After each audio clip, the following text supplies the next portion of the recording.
सध्या मनपा महापौर पदासाठी संघर्ष किंवा स्पर्धा नाही तर चर्चा सुरू आहे।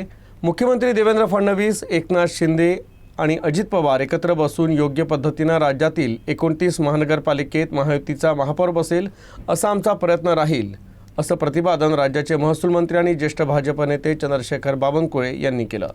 तर चंद्रपूर मनपात बहुमत कोणाकडेच नसल्याने त्या ठिकाणी मोठा पेच निर्माण झालाय। मात्र महापौर भाजपचाच व्हावा असे आमचे प्रयत्न असल्याचंही त्यांनी सांगितलं।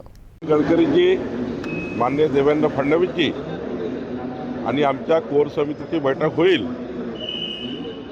आज उद्याच होईल आणि ही बैठक झाल्यावर गटनेता कोण असावा याचा निर्णय होईल। खरं तर चंद्रपूरमध्ये एक पेच आहे की महानगरपालिकेच्या महापौराचं बहुमत कुणाकडेच नाही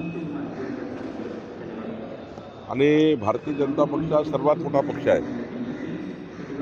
त्यामुळं सर्वांचंच म्हणणं आहे, तिथल्या जनतेचं म्हणणं आहे की चंद्रपूरचा महापौर भारतीय जनता पार्टीचा व्हावा। केंद्र सरकार, राज्य सरकारकडनं चंद्रपूरच्या विकासाला जो सपोर्ट मिळणार आहे तो भारतीय जनता पार्टीचाच महापौर करू शकतो, असा एक सूर आहे। आम्ही त्यावर काम करतो आहे। जर सर्वांनीच आम्हाला सपोर्ट केला तर निश्चितपणे आम्ही हा विचार करू की चंद्रपूर महानगरपालिकेत भाजपचा महापौर व्हावा। नाहीतर आम्हाला जे मॅन्डेट मिळालं आहे त्या मॅन्डेटवर काम करू। पण आज तर मात्र भारतीय जनता पक्ष हा सर्वात मोठा पक्ष आहे आणि त्यावर आम्ही काम करतो आहे।